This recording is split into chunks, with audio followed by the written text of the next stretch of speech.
what the business is, man. Here we are. It is a great Friday going into Saturday night.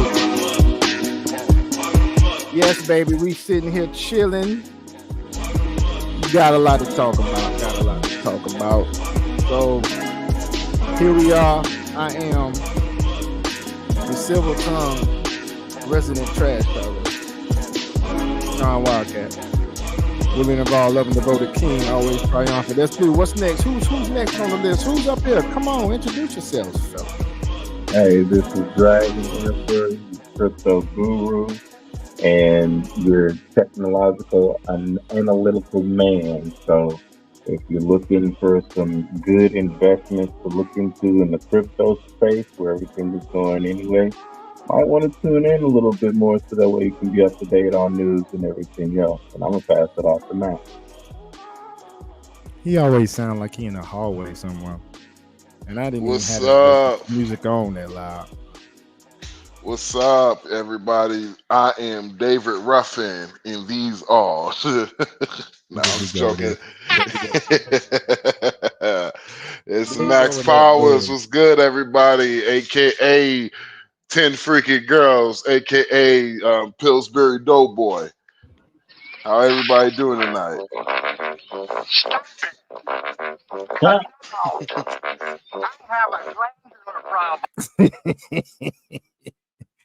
Yeah, that's my boy. You're All right, funny. check this out. Here we go. All right, so we're gonna get jumping into this really damn quickly because I'm telling you, man, it's been a lot of stuff going on out there today. Hey, so you know what? Let's jump into crypto real quick. Let's jump into crypto because that takes the most attention, and folks' attention do not stay that long over a whole hour. We ain't gonna be here a whole hour, but let's go into crypto because I know he got some news for us. Well, the main thing that I have for y'all right about now is just in regards to the SEC. The SEC appeal is basically a sell trap because it's predicting XRP to go to $4.23. But check this out: XRP, the seventh largest crypto asset by market cap, and y'all know why, saw a notable price correction following the SEC's notice of appeal on the final decision by Judge Analyst Torres since October 2nd. Notice XRP has capitulated over 10%. However, experienced market analyst Bobby has implied that investors sell the news disposition is why most good market opportunities. In a tweet on Thursday, the analyst maintained that the XRP chart has not flipped bearish, as indicators still point an impending market uptrend. Analysts say that XRP surged 1,772% despite the SEC lawsuit. Bobby cited historical events to support his assertion that XRP would surge regardless of the SEC's appeal. He noted that the XPRL native token appreciated 1,772% in 2020 when the securities watchdog sued Ripple and branded XRP a security. For context, XRP pulled a 1,772 bullish uppick from 11 cents to the cycle peak of $1.95, despite the regulatory uncertainty surrounding the coin on the back of the SEC's charges. Notably, Bobby A argued that the XRP ETH and XRP BTC charts look decent, and the worst news comes at the bottom. Excuse me, I'm sorry, I'm just fumbling all over my words today. Basically, technical analysts signal impending price surge. Meanwhile, Bobby cited a bullish technical analysis that could propel XRP's price by 803% to $4.23 per coin.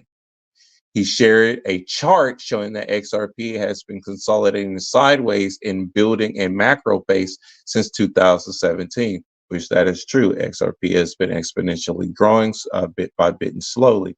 And once everything has been finalized by the SEC, it's going to jump because everything is pointing towards it now, especially since also knowing the fact that XRP and like Bank of America and a couple of other banks have teamed up. Well, Ripple Labs, let me say that, have teamed up with them, also with building the infrastructures for a multitude of different financial institutions, not just banks and everything else. So, and knowing the fact that the backbone of that is XRP on their ledger, it's going to have that jump. That's going to happen, period. According to the monthly chart, XRP has historically swung upwards during the cyclic rotation of the momentum oscillator post Bitcoin halving. Notably, the analysts implied that the price action will soon kick in. Bobby argued that this cycle closely mirrors the 2016-2017 bull cycle, as the XRP price is tightly wound around all essential indicators in the month chart, including the moving average and Bollinger Band. So for the bullish fundamental analysis, the expert implied that XRP's fundamental analysis looks bullish. According to Bobby, XRP has a legit clarity, real world utility. Let me repeat that again. Real world utility, a stable coin, and an upcoming exchange traded fund ETF.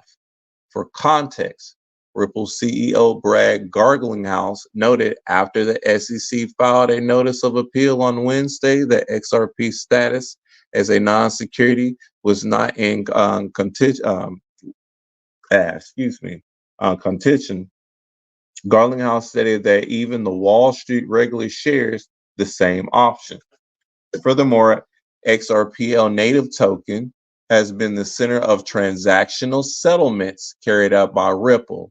Garlinghouse also confirmed that the fintech giant would launch a stablecoin in weeks to further bolster the XRP ledger utility.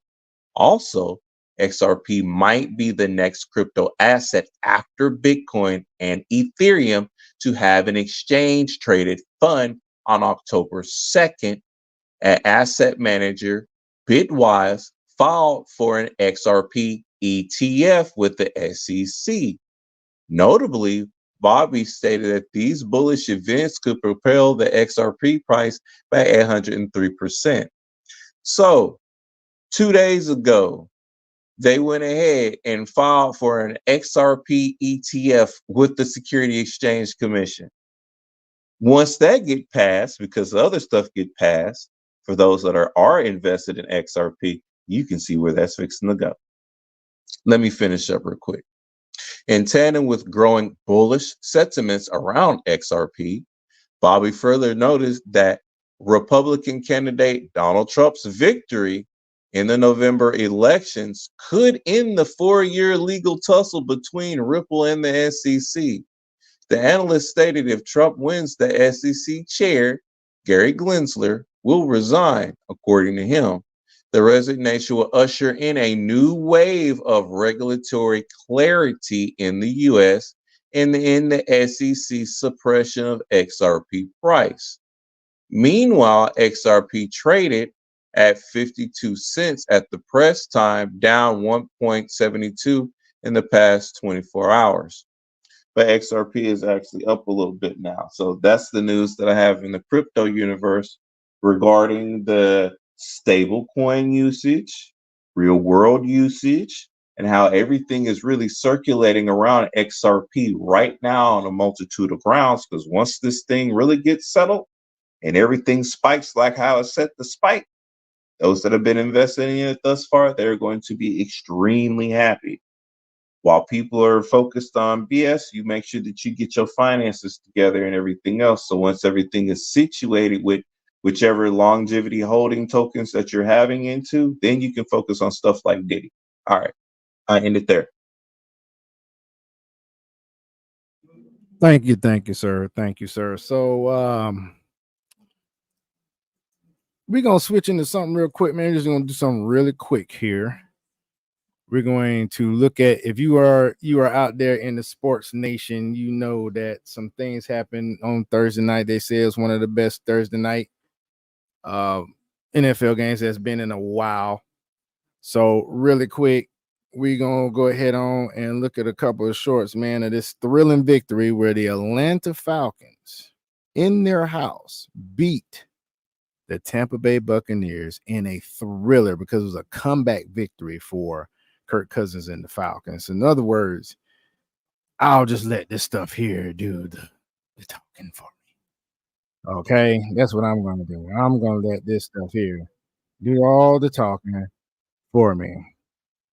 Do the talking for us, boy. Yeah, do the talking, man. Your boy Max called it out the other day. He said, "I bet you was steamed over there." You darn right, I was steamed. I'm talking about I was 38 hot watching the game. I'm talking about, man, it was at a point where I was in this joker. So I was at work watching the game. So that's another thing. I was at work watching the game. And I was in that joker cussing my butt off in the hospital. I work in the hospital for those of y'all don't know. And so I was like cussing my ass off, man. And I was yelling at I could have sworn somebody was gonna say something about it, but they didn't say anything about it. This is one of the crazy things that happened at the end of the game. To hold him to a field goal. You hit them like, man, what the fuck? You know, you just like, oh shit, I gotta calm down. I'm at work, bro. I'm telling you this. And then you have the ones that's on TV, but the one that's the best to me is a guy by the name of Wes Durham. They call him Drew Ham on 92.9 The Game, where I do listen to them a lot. So shout out 92.9 The Game. But you can hear him on 92.9 The Game, and I'm telling you, that cat knows how to call a game, bro. So I wish I had a clip of that, because that dude, I try to sync up my TV and my and the Radio Odyssey app so that I can listen to him call the game and watch the game on TV. That's how good he calls that shit. Tough. That's tough. Very tough. So let's go ahead a little bit too, bro. I'm like, McLeod had already messed up a couple of times anyway on some things, man. I was cussing right there too. I was hot, bro. The whole game, I was hot, bro. I was hot as hell the whole game, bro. I was 38 hot the whole game, bro. Then I had some shock moments that I didn't realize because when I was at work, I told you the damn cable or something went like glitched or something, and it stopped.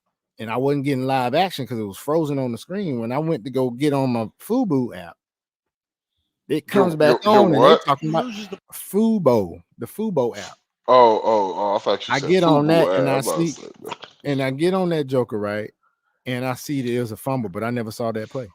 Look at Raheem. Look at Raheem. So they retained possession. He was so crunk. He was so crunk. Addition- Another thing that people missed on was the fact that that nigga London had a goddamn 159-yard damn day.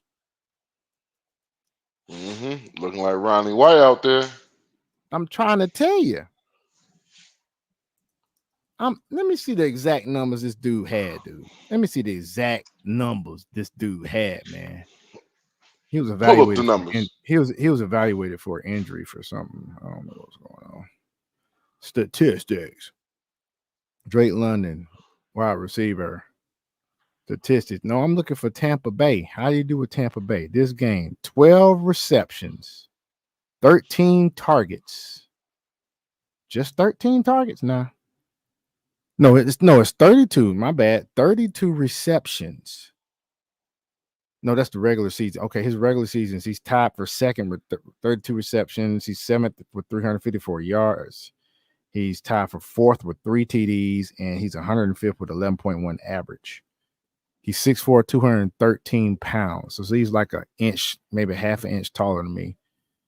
His stats for the Tampa game was he had 12.8 yards per reception. That's actually pretty damn good. That's real damn good. Not too shabby. Nope. 154 yards receiving. Get this. He only had 12 receptions, dog. Not too bad. 12 receptions, dog. Now, this is what I wish could have been better, but only one touchdown. I hope he's not another, dare I say, Julio Jones. I hope he's not another Julio Jones. I hope he's not, man. Who? Always getting yards, not getting too many TDs. We need them TDs for wins, dude. Yards don't give you wins. Yards just pad stats, bro. Man, Julio Jones. Man, all right, one thing I can say about He wasn't Julio no TD. Jones, he wasn't no TD scorer, dog. No, it was just Julio Jones at the end of his career. He just wasn't consistently healthy. He's bro. always injured. Yeah, injured all the damn But time. but here's the thing. The crazy thing about it was Julio Jones. He can miss 5 games out. He will miss 5 games out the year, but he will guarantee you 1,000 yards. Guarantee you 1,000 yards. You damn right about that. He'll get them yards now. He ain't getting them TDs. He getting them yards. Then this nigga had TDs though. Then this nigga had like a 300-yard game or some shit. Like no, it was a 250. Like one TD. Yeah, it was a 250-yard game, nigga, out the next 2 weeks. I was like, get the fuck out of here. Yeah, that nigga used to have them 200-yard games. He had a 300-yard game, if I'm not mistaken. This nigga had like 2 touchdowns or some shit. Like, dude, what the fuck? But anyway, that nigga Julio Jones had breadstick for ankle. This was Mike Evans' stats for the game. Now, tell me this ain't mediocre as hell. And you know, he torches us usually. Torches us.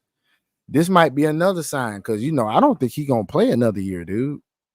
Even if he does, though, this is a sign of the times changing, bro. This dude is 6'5". I didn't even realize that shit. 6'5", 230. Dude had a 12.4. Okay, now this is cool. This stat is good. 12.4 yards per reception. 60. Look at this. 62 receiving yards, bro. 62. He only caught the ball 5 times. I don't even know how many times he got targeted. He only caught the ball 5 times, bro. 5 times.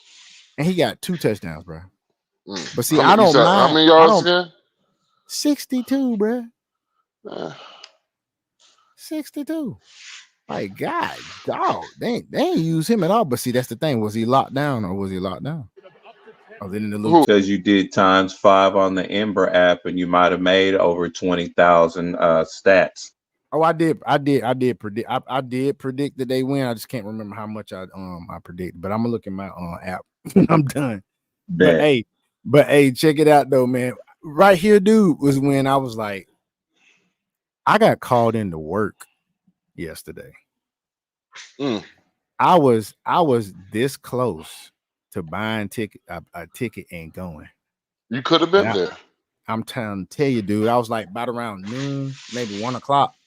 I got a text from my supervisor. Somebody called out. We need you to come in. They had 2nd level seats, dog, like in the corner, probably in the same corner on the same end zone where the last touchdown was scored. In the 200 level seats, dog. It was only about $140, bro. I'm talking about I was about to get that bitch go, dog. I was hot. So I'm trying to predict on the Minnesota Vikings and Jets game. So folks out there, by the way, if you don't know what I'm talking about, there's an app called Ember. I'm not so qualified to talk about it as Dragon is, but basically there you can win sats or satoris, which is a coin, which is if I'm not mistaken, Dragon, correct me if I'm wrong, but satoris can be converted to Bitcoin. And so satoris, you win. That's the coin of this app. And so when you can predict the winner of one of these NFL games, I mean, while you're watching, you might as well make you some money. So basically, I'm trying to predict the Vikings New York Jets game, but they saying the Vikings is too popular. But you know what? The Jets actually might beat their ass, but I'm only going to put about 500 satoris on it. Well, let me say it like this: as Satoshi is the smallest. Satoshi.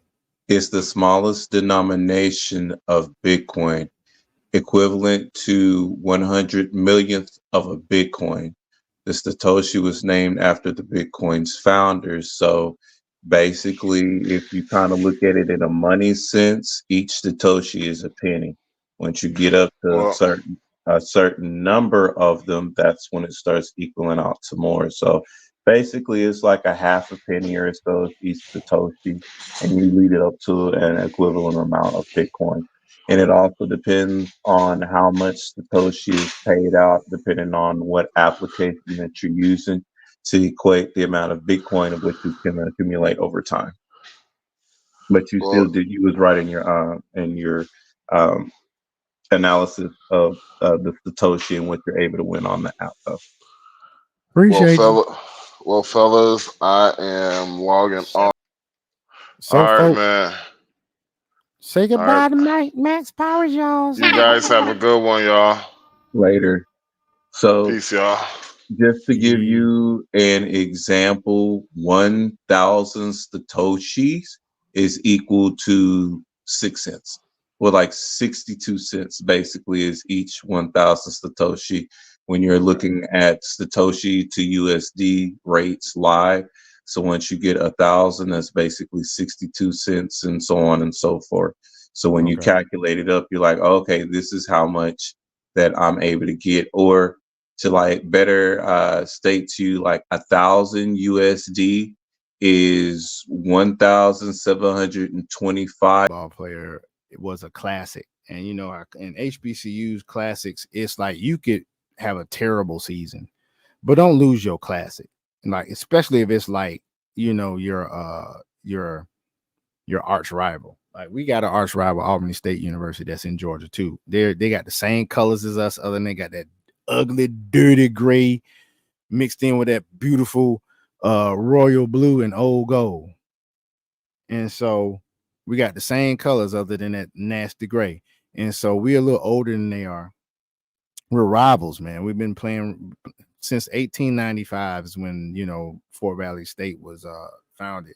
And I think they were founded in like 1897, 99, something like that. I can't remember.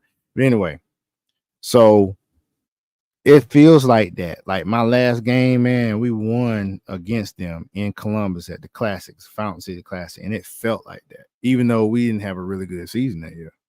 What you're saying. Yeah. That. Yeah, man. So along with that, that was a very exciting weekend.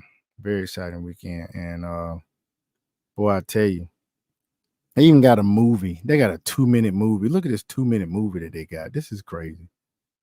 They got a 2-minute movie. It is so funny. Hold on. Where is it at?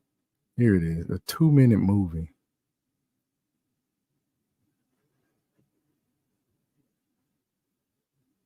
Timeout. Irving stopped at the line of scrimmage. The final timeout taken with 1:21. He's going to get his chance. He's done this and delivered many times in his career. Remember, all they need is they made a movie. He led that drive at the end of the Philadelphia game. Kirk Cousins. That's funny. Hey, I'm gonna tell you this though, Dragon, and it's been happening since I think since Raheem Morris got freaking hired. The Atlanta Falcons have an excellent like audio visual department. Whoever does their marketing and shit, them jokers is like brilliant. These jokers got a TV show, bro. What? They got a TV series. I kid you not, bro. They got a TV series, bro. They got a TV series. And since they've been doing a TV series, whenever it's been something good happen, they put out this, a mini movie. They put out this shit, a mini movie. That's awesome. I'm talking about the marketing department's off the chain. They off the chain, dog. Watch this shit, man. They have another crack here. Kirk wants to look, dumps it to Pitts. Kyle makes a move up the field, out of bounds at the 25. Now, the guy that I was saying that I like to like turn off the TV volume and I try to like sync the radio volume with the TV. The guy that's doing the announcing is him and a former Falcon by the name of Dave Archer, who used to be a Falcon quarterback. Mm-hmm. He does the play-by-play. Dave Archer does the commentary. So these two be crunk, bro. Stops the clock with 1:08 to play. Fires over the middle. Open there. So you're gonna hear On this video, you're gonna hear what's his name? I can't remember his name, man. Al Michaels. Is it Al Michaels? Yeah, Al Michaels. You're gonna hear Al Michaels who just said something. But the other voice you're gonna hear is Wes Durham, and he's very good. That's Mooney. Okay. Yard night. That's Al Michaels. Hangs in the pocket, fires. That's caught.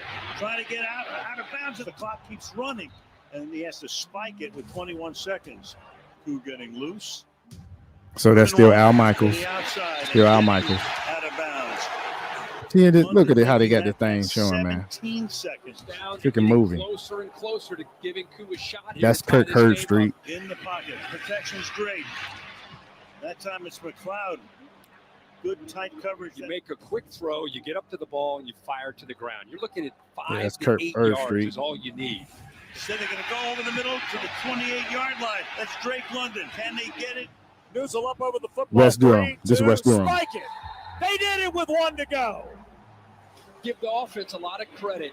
Well schooled. They all sprinted to the line. That's Kirk Herbstreit. It with 1 second. If it sounds like a radio, it's 52 Wes yards for Durham. Koo Here, this is him. to send the game to overtime. Snap spot. Kick is away by Koo. And it is good. So that's Wes Durham. Of regulation. Koo. Okay. And the guy that said "cool," that's the Get it color first. commentator, Now Dave Cousins takes a Dave Archer. touchdown. Let's get out of here. Quick snap to Cousins. That's Bucks Wes. bringing pressure. There's London. He'll make the catch. Ball. Quick throw. London first That's down. Wes. Drake across midfield to the Tampa 45. Daryl Hodge, number 12. That's Al Michaels. Comes in to replace London. And they're going to gun it. That's and Wes. it's caught to Daryl Hodge. 35, 30, Take it, baby. 20, 15, 10, 5. Drive home safely. Oh, my God. Drive home safe. Yep. The guy that was saying, "Take it, baby, take it, baby." That was the color commentator. I see. Yeah, they be crunk. See, a little mini movie they made. That's crazy, dog. So if you go to their channel, when I tell you these cats, dog, these jokers, I'm telling you, these jokers be all right. So that was the mini movie you just heard, but they be doing stuff like this too.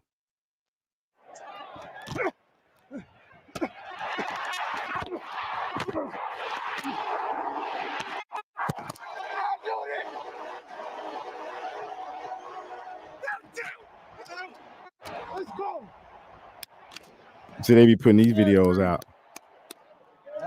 Getting people hyped for the team. Mhm. Oh, dude, look here. Dude, look here. Let me tell you something, man. They had something before that was a trip. What was it that they had, man? I was like, you got to be kidding me. What was it that they did? I cannot remember, dude. It was something. Okay, so look what they did. Look what they did with the goddamn. Look what they did with the goddamn rappers in Atlanta. Look at this. This is them producing this video. The Atlanta Falcons audiovisual department. Just saw so much culture, heritage, and respect, and just great people. It was love. The energy was love. Love for hip hop, love for the Falcons. It was meant for us to be the city to do this and be on the forefront of the 50 years of hip hop.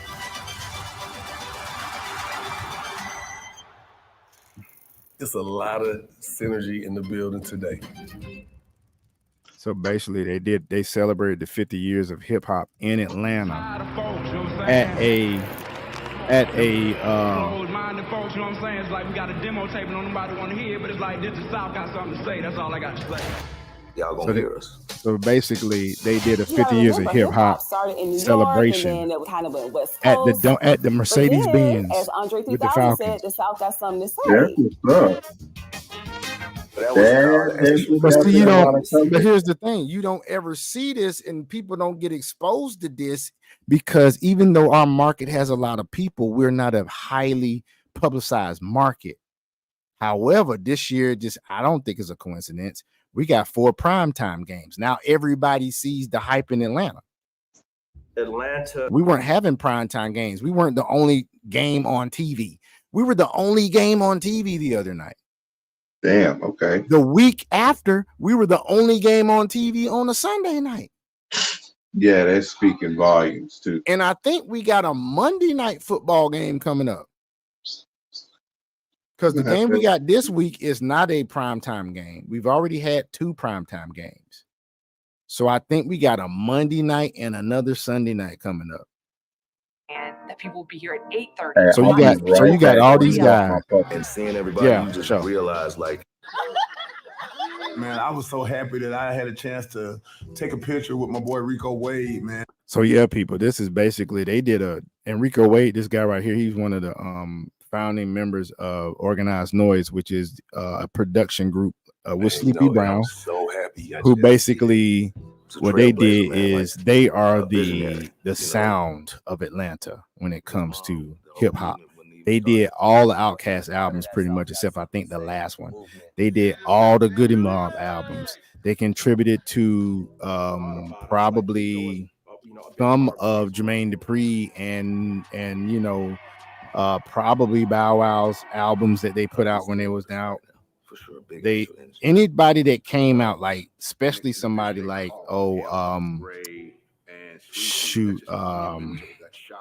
what's old boy name? You got Slim Shady, not Slim Shady, Slim Calhoun.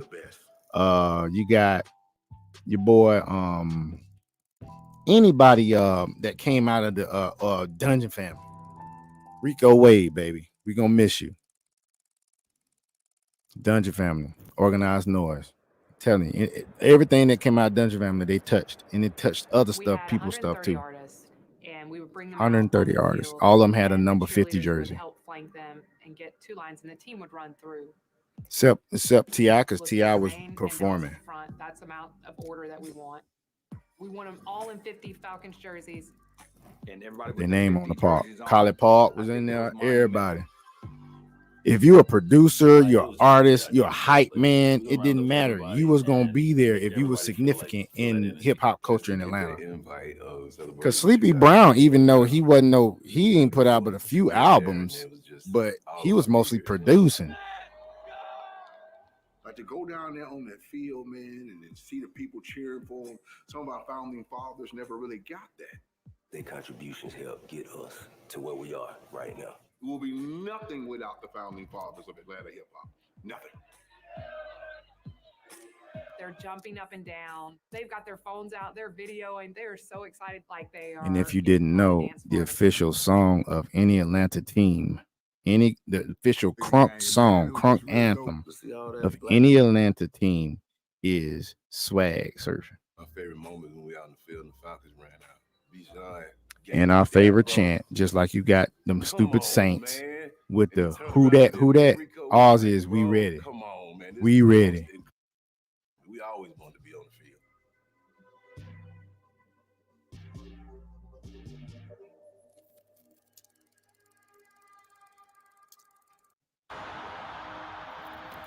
the field. And we won that game, if I'm not mistaken. I think we won that game. The stadium, like pouring gasoline on the fire, like it's basically just mouthing the words to I can't remember. And something that was just, again, it's another piece of history. Like nobody's ever done that. Oh yeah, they swung ludicrous swang through the rafters. And that's why we did it.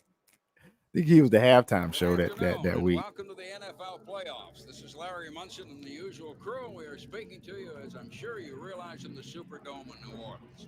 This is not necessarily the friendliest place in the world to have to play. Yeah, we hate New Orleans. Today in the newspaper, by the way, they had 15 reasons why they should hate the Falcons. Too legit to quit today, baby. Yeah, they can't stand us. We can't stand them. We hate the Saints. Is that enough?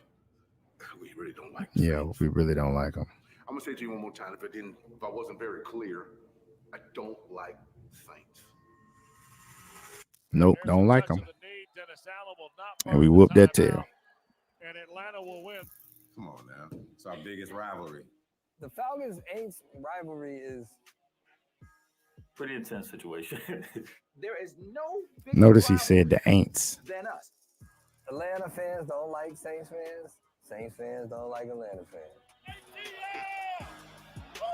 Look, man, I got friends new on, but football say you stole it. Yep, we ain't friends no more. This rivalry runs deep, and we were in the NFC West together, came over to the NFC South together, so we've been in this thing, a long time. When we talk about like dirty South, like that's New Orleans and Atlanta.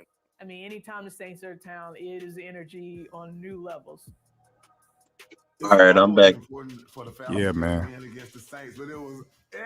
But yeah, they do see how they produce all this stuff, and then man, it's just a lot that they have been doing. But that's not the only thing we're gonna come to talk about, people. It's been some stuff going on. You hear me? Let's get to it. From Candace Owens pretty much making it her agenda to prove that Kamala Harris is not black. She has basically looked up Kamala Harris. She had an interview, if I'm not mistaken, with Kamala Harris's uncle, real uncle on her dad's side of the family. So that right there was shocking. Look at this right here. This is crazy, man. This is crazy. This is really crazy. You want to talk about what the 1/8 rule?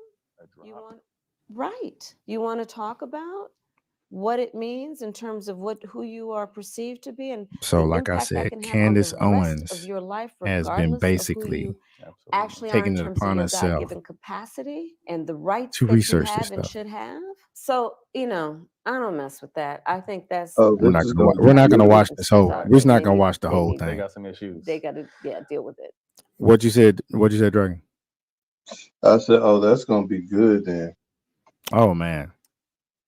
Wow. So she just doesn't answer the question at all, right? So before we had her really leaning into being black. Now all of a sudden she's not. She doesn't even mess with that. I don't mess with that. I don't even mess with that. They need to go to therapy. She's pulling this Freudian technique. Obviously, I've spoken to you about Freud, who was. That's gaslighting like a mug. Saying they need to go to therapy. They need to go to therapy? Really? Are you kidding me? That is crazy. But anyway. A disgusting human being who essentially gaslit women who were actually being abused by their fathers. So what she's doing is this exact same Freudian technique of gaslighting people by being like, actually, you need therapy. The problem is you. The problem is actually you for asking the question. No, Kamala, we're asking the question because you made this a theme in your bookie book, which we're going to get to in a little bit, okay? So you don't get to now just not address. Yes, she has made it a thing. So since you make it a thing, we can probe and probe all we want. Ask the question whatsoever. Put yourself in her shoes, okay? I'm going to put myself in her shoes. I'm running for president of the United States, okay? And these questions keep popping up about whether or not I am black. Do you know how simple it would be to simply answer the question? List your black relatives in 4 seconds. I would be like, this is my grandma. This is my grandpa. Suddenly she's a little iffy on the details here. Why didn't she just say, yes, as well as have some pictures of your grandparents. Obviously, my grandmother is Beryl. Here's a picture of her. She's black. I'm disgusted with the people that are even calling this into question. Here's my great grandmother, Iris Finnegan. I am obviously black. Instead, she goes, oh, do you really want to talk about it? That's what I say. These shows. Do you really want to talk about race? Do you really want to talk about the 1/8 rule? I mean, how dare she? And the answer is yes, Kamala. Actually, I would like to talk about it. Yeah, I'm actually totally up for talking about the 1-drop rule, the 1/8 rule. Let's discuss history. That's what those journalists should have done. That's what those former NBA players should have done, not giving her a free pass. I would have been like, no, ma'am, name your ancestors. And why are you bringing up the 1/8 rule at all? Let's talk about the history here, okay? The 1-drop rule was actually a legal doctrine in the United States that was used as a means of racial classification, okay? It really dates back to the antebellum period in Virginia, where people of color were considered legally white if they had less than 25% African ancestry. So we're talking about something that was pre-Civil War, but then the classifications. Yeah, that's straight crazy. But that's how I used to be, though. Became especially relevant throughout Jim Crow in the South, obviously, because of segregation. So they're like, are you white or are you black? So they needed to know how to quantify whiteness and blackness. The laws were first officially codified in Tennessee as one of Virginia's racial integrity laws. They wanted birth certificates to just be very clear whether a parent was legally white or legally a Negro, so that it was known which laws in society you had to abide by. What about Ain't that crazy? Your race determines what laws you got to abide by. That's that Jim Crow shit. Yeah, it really is, dude. That's the bullshit. That's that bullshit. Indian Americans? Because strangely, she brings up her mom. You would think the first thing she would do would be to bring up her dad. Instead, she brings up her mom. She's like, my mom was very clear that she was raising 2 Black women. Your mother is Indian, like fully 100% Indian. So the fact that the first person that you And Indians do not consider themselves Black at all. Exactly. Not at all. recall is a non-Black person is suspicious. And regarding Indian Americans, just to be clear, in 1923, the Supreme Court decided in the United States versus Bhagat Singh Thind that Indians were classified as Caucasians, as they had been by anthropologists. They upheld that, but they also made it clear that they were not considered white. So that is probably the answer as to why her mother. Hold on. Did she just say the anthropologists classify them as Caucasian, but they're not considered white? Yep, because they're near the Caucasus region mountain, but their skin pigmentation is not that of what they have stolen. That is why. Because you know the etymology. So they still Caucasian, but they just ain't white because they No, skin got a little pigment. They're not, and the etymology behind it, the so-called people that we want to classify as white, they're actually Black. They are Black, or what you saying? They're like albinos? No, I mean they're Black. BLAC, BLAQ.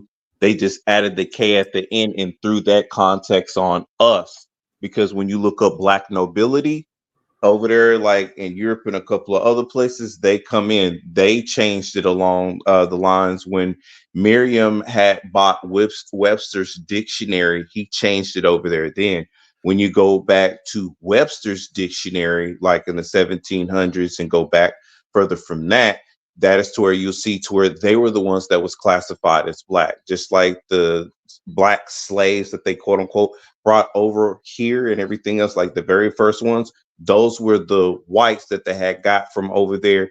The Irish slaves that they had brought over, those were the ones that was called Black.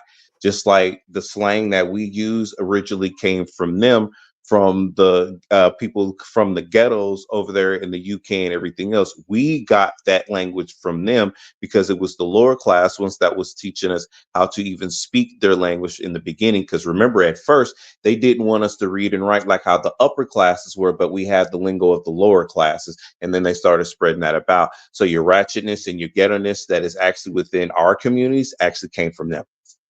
Wow, and all this is in black and white. That's crazy. Put Caucasian on her birth certificate. That was actually the legal classification for Indian women.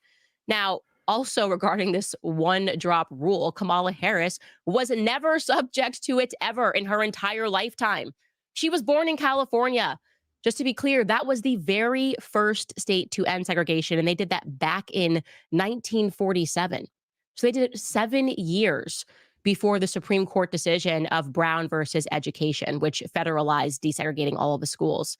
So it actually infuriates me that she does this, that she essentially goes back and pretends that she's lived through something. Like, oh, well, let's talk about the one drop rule. Why are we discussing the one drop rule? By the way, even if you were subjected to it, you probably would have passed, since none of your parents are listed as Negroes on your birth certificate. Like, what are you doing? And she was in Canada, probably. Mining the history of Black people that came before you and who you are still refusing to name. You put them in a book once, but that was it. Now you don't want to talk about Grandma Beryl. What's up with that? Now you don't want to talk about great-grandma Iris Finnegan. What is up with that? And by the way, as I was considering that, her upbringing and how strange it is that she keeps leaning into this idea, like she was born 2 years before my mother was born. Do I know? I said, sure, they're throwing slugs, talking about what happened to this person. Where's this person? Here's this. Oh, Candace be on it. Facts. Candace be on it, dog. She be on it, dog. And my mother didn't live through segregation. My mother didn't live through any of this stuff. These are not her memories. These are the memories of my grandparents. My grandfather lived through segregation. I'm going, why does Kamala keep doing this? Like acting like she grew up in the 40s and in the 50s with these sorts of memories. And then I remembered suddenly that she did this on stage a while ago, where she got almost teary-eyed and emotional talking about busing and desegregation. I'm going to roll that back for you just to jog your memory. Take a listen. That's an emotional manipulation. To oppose busing. And Oh yeah, I remember this in debate. California who was part of the second class to integrate her public schools. And she was bused to school every day. And that little girl was me. Okay. Oh my God. Guys, so you watch that clip, okay? You're an American. You see she's getting a little choked up, and you can instantly assume that what she means is that she was like a Ruby Bridges. Yeah, like that little girl was me in second grade. I was a part of the second class to be desegregated. Like that instantly signals, given the emotionality of it, that she was a Ruby Bridges. Talk about mining Black history. Well, let me be clear. She intentionally misled people here to make them believe that she was a young Ruby Bridges. This is how disgusting and despicable this woman is. She wanted people to go back in their minds to all they learned about Ruby Bridges, the images of Ruby Bridges having to be protected by police as she entered into that school in Louisiana. She wanted people to go back in their minds to that. That's why she's getting all choky. She's like on the brink of tears. That little girl. So to be perfectly clear here, that little girl went to Thousand Oaks Elementary School in Berkeley, and far from that impression she's giving, she did not live through any desegregation. Wow. Okay, let's see the proof, Candace. Or any real desegregation at all, because as I mentioned, the schools had already gone through that before she was born, literally before she was born in 1947. In fact, the school district had to issue a statement after that performance on stage. No, Candace, you did not do that, Candace. Candace, you did not go and actually get a statement from the school. Ooh. And this is what they had to put up on their website for clarification. They wrote, there has been some confusion in the media and social media around the Berkeley schools and integration due to the fact that our high school was already integrated, as evidenced, for example, by high school yearbooks, which show children of many race and ethnicities at school together prior to 1968. In Berkeley, we only have one comprehensive high school, so it was integrated by default. Our elementary schools, however, reflected the racial composition of our neighborhoods, which, like many neighborhoods across America, reflected the history of segregation stemming from policies which restricted the opportunities of non-white residents. So then they go on, we recently celebrated the 50-year anniversary of our voluntary busing plan, and you can find additional details here. So let me clarify to you what actually happened in her childhood. There was no desegregation effort like that she had to live through. She was not Ruby Bridges. Rather, what they realized was because of the past in which you had Black people all living in one neighborhood, and this was contributed sometimes because of like red line districting. You had Black people living in one neighborhood, you had white people living in one neighborhood. What ended up happening was that you had schools which were like majority Black and which were majority white. And so what they wanted to do in Berkeley was to be the first to offer a busing plan to turn that around, so that the buses would pick up students that lived far from the white school and bring them over there, so that the schools would be more evenly mixed. That's what she's describing. So after they put and implemented this busing plan, Kamala was the second or third class since they had implemented this busing plan. Nothing to do with desegregation, just an effort to say, okay, we're realizing now if people are just districted according to where they live, you're going to have these schools that are like 85% Black and some schools that are 85% white.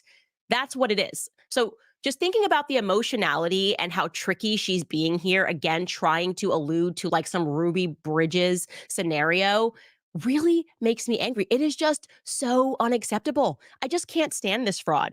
And it's so important to state also that the one-drop rule was declared officially unconstitutional in 1967. That was just 3 years after Kamala was born. This is just not her childhood at all. Not her childhood at all. This is just what she does. She lies and she lies and she lies. But it gets better. It gets better. But first, no. That's already enough to say. That's already enough. That's already enough, dude. That's already enough, but come on, let's go. What else? I'm going to remind you guys Right. about preborn because Kamala is indeed the first vice presidential candidate to ever visit an abortion facility. And Tim Walz supported a bill in his home state which legalized the denial of life-saving medical care to infants born alive after botched He sure did. abortions. The media has dubbed this the abortion election. We have to stand up to this evil. When you join forces with Preborn, the largest pro-life organization in the nation, you are protecting the greatest victims in our society, babies that are in their mother's wombs. Preborn's network of clinics are positioned in the highest abortion areas in the nation, and they have rescued over 300,000 babies. When a woman considering an abortion searches to end her baby's life, Preborn is there. Preborn gives them a free ultrasound. The power of hearing a heartbeat on an ultrasound combined with God's love doubles a baby's chance at life. One ultrasound costs just $28, and up to 5 ultrasounds are $140. Any gift will help their cause, and all gifts are tax deductible. To donate securely, dial pound 250 and say the keyword baby. That's pound 250 baby. Or you can go to preborn.com/Candace. That's preborn.com/Candace. So like I said, it gets better because yesterday I was going through her book that I downloaded. I downloaded that so that you didn't have to, because I wanted to send a picture of her grandma Beryl to someone. So initially, when we started looking into the story, my producer had downloaded the book. I had downloaded the book, but he had stumbled upon the picture of Beryl. So I hadn't actually flipped through the ebook that I had downloaded. And so remarkably, it was kind of the first time I was going to the picture segment looking for Beryl. And I realized Beryl's not in this book. I was going, wait, what's going on? This is her book. Where is the Beryl picture? And I said to my producer, like, did we make a mistake? Like, this is definitely in the book. He pulls his up. He has a picture of Beryl. Mine doesn't. I'm going, is this a different edition of the book? And yes, it was. There were actually 2 publications of the book. One in January of 2019. And then 5 months later, in May of 2019, they published what is known as a young readers edition. Basically, it's exactly what it sounds like. It's meant to be for younger readers, and it's typically more pictorial, right? So they want to change a couple of words, essentially kind of dumb it down to make it easier to read and include more pictures. Yet in this edition, they decided to remove pictures. And it's just, I guess, ironic that the pictures that they removed for the young readers later edition were pictures of Black Iris and Grandma Beryl. There were more pictures that were removed, but the family members were all still there, except for Black Iris and Grandma Beryl. I found that to be extremely interesting. But suddenly I realized that I had never flipped through the book that had more pictures than the edition that I was holding. And I started going through them, and you guys are not even going to believe just how diabolical Kamala Harris is. It was just, I'm going to have to just go through this calmly because I am telling you, as a Black person, it's actually offensive how hard she tried to Blackify herself. And it made me think of the entire Emmanuel Macron, Brigitte Macron scandal, because the journalist that broke that story essentially said that what they do when they're running is they publish a book, and that is the legend that is established, essentially, because people in their minds think, oh, well, if it's in a book and a publisher agreed to publish it, HarperCollins published this book about Kamala, they must have fact-checked this, and all of this must be true. People have this wrong perception that if a book is published as nonfiction, that there was some effort of due diligence, which means that everything that you're reading is not fiction. So they do this, like it is like a rite of passage. I'm publishing this book, and I'm expecting everyone to just accept this as the legend of Kamala Harris. I'm going through these pictures, okay? And aside from Iris, aside from Beryl, she also decided to include some other, what I would describe as noteworthy pictures of herself. Like this one, where she writes, "Sporting my fro, summer of 1970. But basically, you just know when you go through this that they essentially sat down as a team and were like, we're creating the legend. We need you to be Black. Okay, this was published again in 2019. And they're like, we need that Black foot. Let's make it easy. Give me the blackest photos of you that you can possibly find. Like, to put the caption of her afro is just signaling to Black people, hey, I'm Black, which is ridiculous because there's so many other races that have afros. Puerto Ricans have afros. Spanish people have afros. Jewish people have afros. Mark, my director, is Jewish. He has an afro, okay? It is not like proprietary to Black people, but she's publishing this because, like, you're just supposed to look at the picture and go, oh, well, she's got an afro. I guess she's Black. She literally wrote that, okay? Then, of course, if you can imagine this team sitting down trying to process how to sell Black, you would go, well, Harlem. right? You got to put some pictures of Harlem in here. And there are pictures of her in Harlem. Look at this photo. She just posts up right here, visiting my Uncle Freddie in Harlem. Harlem was always a magical place for me. Now, what's interesting about this picture is the man behind, I don't know if that's actually her Uncle Freddie, right? Like that came to my mind. I'm like, is this just like a guy working on the side of the street and she's just like including him because this picture shows a black man that's in Harlem and again signals to black people that like she's with her uncle up in Harlem. Kind of feels that way. But then I realized that she featured some more pictures of her black aunties and her black uncles, and we see Uncle Fred again. Take a look at this photo. This is going to drive you guys crazy because I still can't believe it when I read it. So you see 3 obviously black people in this photo. You would not question the authenticity of their blackness. And the caption reads, "I'm blessed with an amazing family. I'll never be able to thank Auntie Chris, Uncle Freddie, and Aunt Mary enough for their constant encouragement and support. They always showed up for me, as they did here at a campaign event for my DA's race that we held at a San Francisco, you guessed it, jazz club, because hey, we're talking Harlem, we're talking black people, we're talking afros. Let's also post a picture of you in a jazz club with your aunties and your uncles. And like black people will just accept that you only have all these photos because you're like super black." But then I said, wait a second, she doesn't have an Aunt Mary or an Aunt Chris or an Uncle Fred. I've been deep in this woman's genealogy. Who are we talking about here? These people do not exist. And I said, is it possible that like somewhere in the book that she's alleging, probably assuming that no one is going to actually read through, she acknowledges that these aren't her real aunties and uncles? And the answer is yes, my friends. There's a passage about Aunt Mary and Uncle Freddie in this book, The Truths We Hold, which is really just the greatest trick ever played on Black America. She writes this: "My mother surrounded herself with close friends who were really more like sisters. My godmother, a fellow Berkeley student whom I knew as Aunt Mary, was one of them. They met through the civil rights movement that was taking shape in the early 1960s and was being debated and defended from the streets of Oakland to the soapboxes in Berkeley's Sproul Plaza. As Black students spoke out against injustice, a group of passionate, keenly intelligent, politically engaged young men and women found one another. My mother and Aunt Mary among them. They went to peaceful protests where they were attacked by police with hoses. They marched against the Vietnam War and for civil rights and voting rights. They went together to see Martin Luther King Jr. speak at Berkeley, and my mother had a chance to meet him. She told me that at one of these anti-war protests, the marchers were confronted by the Hells Angels. She told me that at another, she and her friend were forced to run for safety with me in a stroller after violence broke out against the protesters. But my parents and their friends were more than just protesters. They were big thinkers, pushing big ideas, organizing their community. Aunt Mary, her brother, my Uncle Freddie, my mother and father, and about a dozen other students organized a study group to read the Black writers that the university was ignoring." So you guys,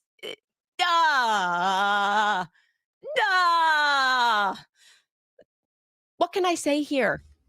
I am being reduced to sound effects. She wrote this book and she starts the sentence with her family. She's visiting her family in Harlem. This is maybe she wrote, "I have the best family," and shows multiple pictures of an Uncle Fred that isn't her Fred. Why did she do this? It's not her uncle, okay? It's just not her uncle. It's her mom's friend. And she dedicates so much time to him and the protests. And she's dropping Martin Luther King. And she's dropping W.E.B. Du Bois. And she's dropping so many other people that are Black in this book. Sound like she pandering like a mug, don't it? She is. Sound like Kamala is pandering. She pandering. Madam Vice President. Hard. Yeah. And she's sitting up here manipulating people via their emotions and pandering at the same time. Like, they done told her what to do in regards to the Democrat side. Remember, LBJ said for the next X amount of time, I'll have them be voting Democrat. And because the way to it is their emotions, that's how we control them in the first place. And is that not how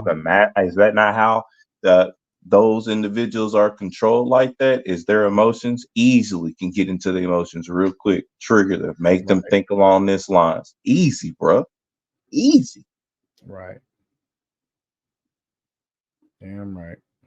That is what it is, dog. Whoops. For what reason? Because she's performing, because this is a sleight of hand, because they quite literally likely sat around in a boardroom and they said, how can we make you black? I want to see every photo of you ever taken. And I'm going to tell you what in people's minds will just read like blackness. So we've got Ruby Bridges now in people's memory, being embedded in people's memory. Now we've got this idea of her marching aunties and uncles in Harlem. It's just so unacceptable. It is so unacceptable. After going through all these photos, I made a joke to my producer and director. I was like, oh, what's next? Is there going to be a picture of her just like eating collard greens and cornbread? Is she going to be like, this is me eating collard greens and cornbread? Her, I'm in Harlem. And they said back to me, no, she's done that. I said, no.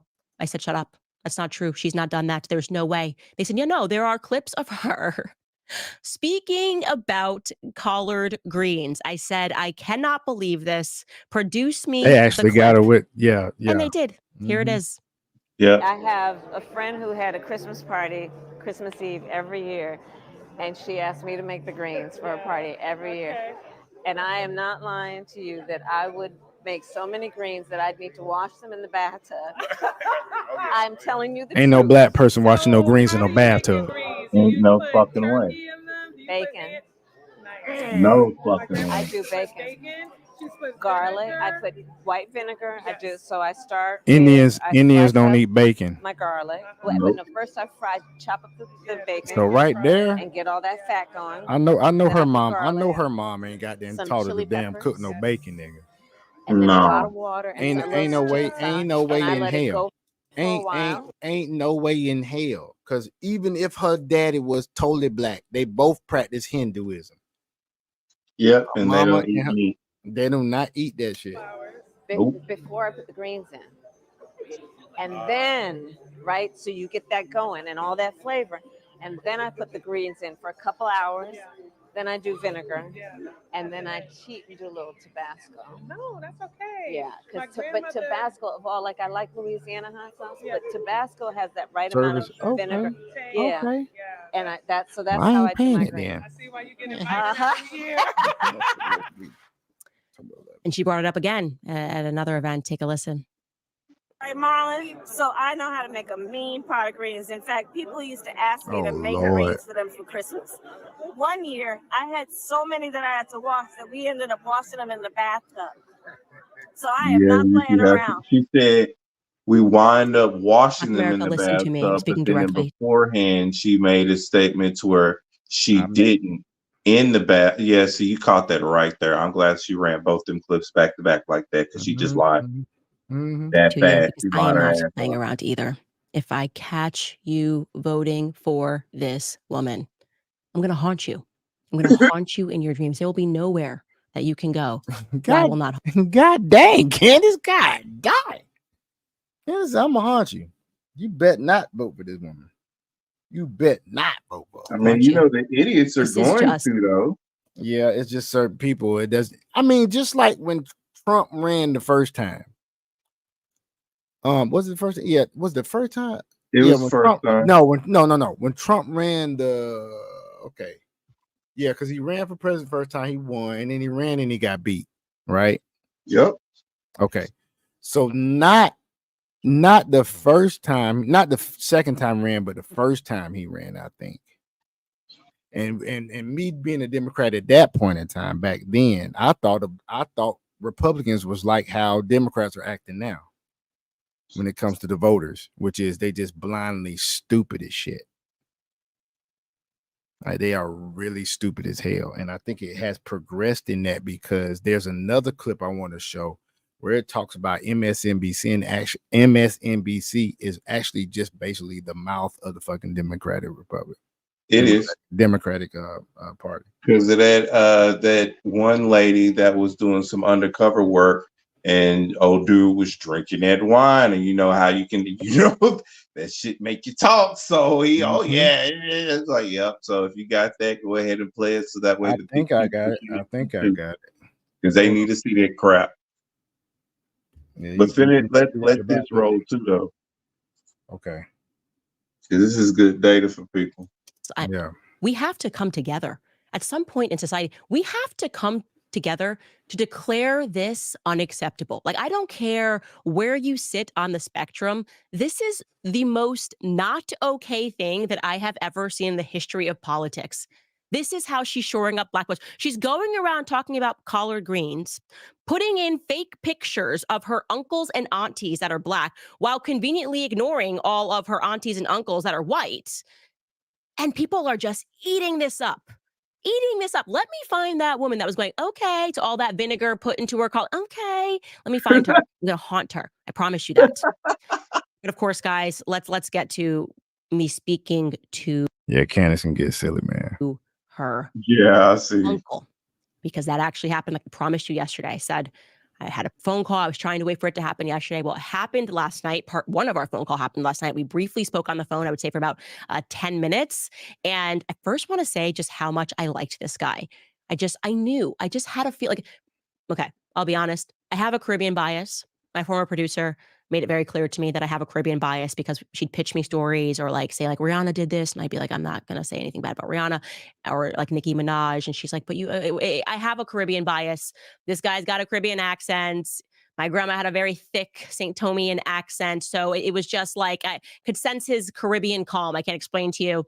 And I could just also sense that he was being incredibly honest and forthright. And he was speaking to me. And it was actually like very, I guess I would say just beautiful in a way, because he cared about this. He wanted to reach out because he cares so much about Vioris, and he doesn't want whatever is going on with Kamala to make people have this perception of Vioris. And I told him right away that it was never my intention for him to get inundated. So I want to be clear. My understanding is that it's the press calling, but I want to make sure that there are no Candace Owens viewers that are going out there calling any of these relatives that are still alive, because we can find information online, but we definitely should not be harassing her relatives who have nothing to do with her running, and in many cases don't even agree with her politics. Like this person that I spoke to is a Candace Owens fan, conservative, as many Caribbeans are conservative, because on the islands that it's just not a lot of wokeness. I'll leave it at that.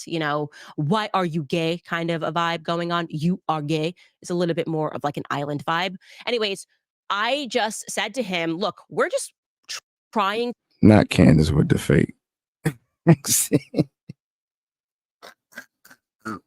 to get questions answered about Kamala's heritage because of her father's paper. I said, I have a lot of questions about your brother, Donald Harris. I just am not understanding anything in this paper. And I went through the holes in it. I went through the fact that, he mentions this person growing up, like they all kind of grew up on a farm together, but you're asking the question, like Beryl married this person. Why is he trying to make it seem like everyone grew up as one happy family? Why didn't he even mention Vioris at all, which is kind of the dog that didn't bark? And I asked him directly if he knew the Miss Iris that he is referring to in this book, in the Miss Iris that Donald J. Harris is referring to in his piece, rather, who he says is Iris Ney Finnegan. Again, very strange, because Iris should have never been Ney Finnegan. Finnegan was her married name.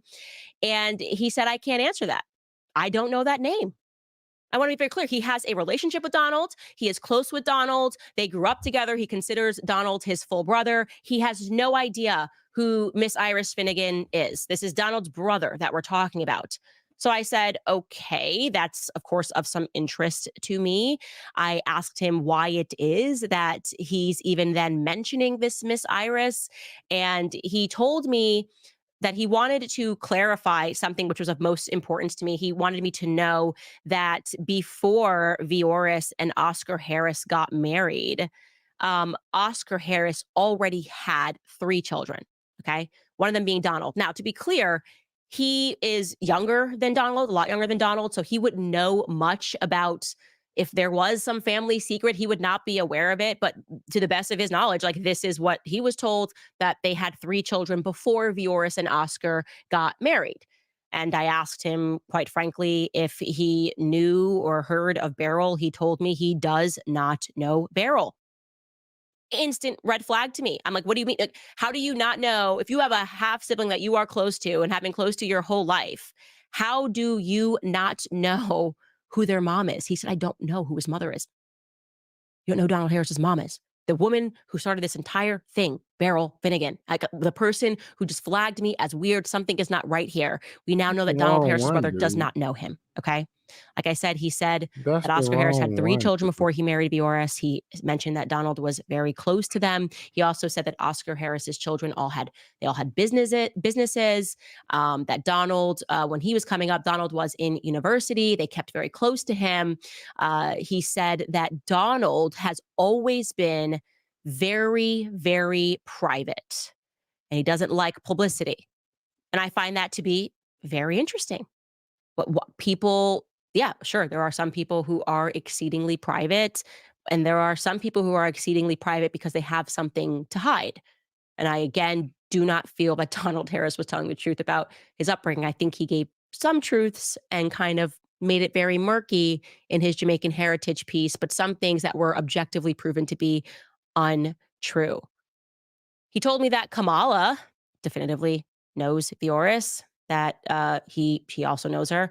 She visited Jamaica twice with her father, and that's sometime after she had graduated college. She went down to Florida with her sister and she visited Bioris. So she had a relationship with Bioris. Unfortunately, Bioris did not make her book.